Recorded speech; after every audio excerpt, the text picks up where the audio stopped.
Good morning. It's Thursday, August 22nd. And as my husband said this morning, where's August gone?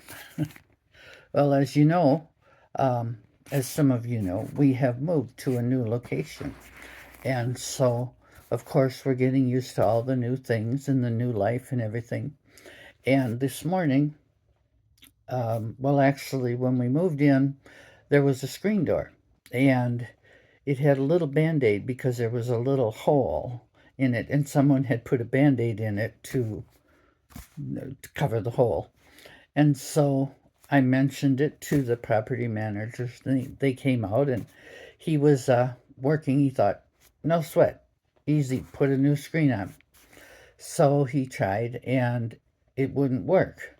So he said, I'm going to run to the store. I'll get something. I'll come back. It'll work. So he came back. It still wouldn't work. This morning he's coming back again to try to put the new screen on.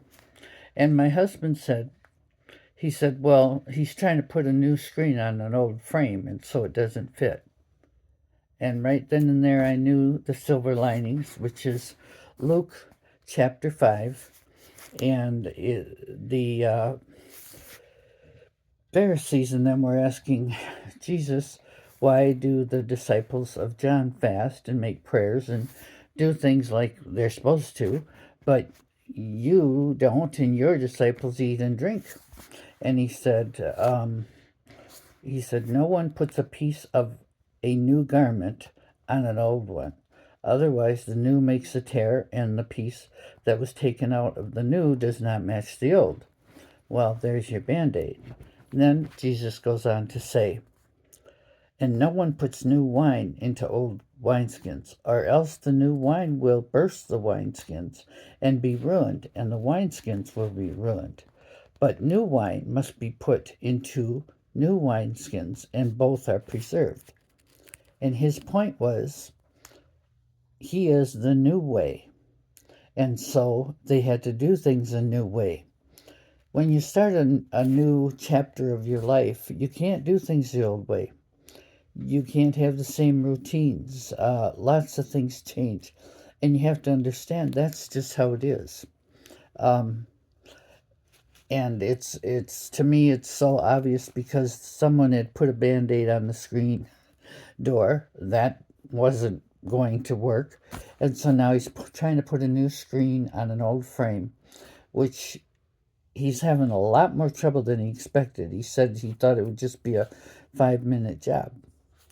And so that's a real obvious way of understanding things. When you become a Christian and you believe in Jesus and you follow Jesus, the old ways aren't going to work. And if you try to take your Christian life and put it into your old life with your old friends and your old ways, it's not going to work. Something's going to burst. And so you have to understand that when you change and become a Christian, your whole life will change, and it will be much better because it'll be new and it'll be in a new container. And the last thing he says about that, he says, and no one having drunk old wine immediately desires new, for he says the old is better. So there's people that say, oh, I prefer the old way. I want to be a traditional religion and not have to really worry about changing and becoming this new person or anything.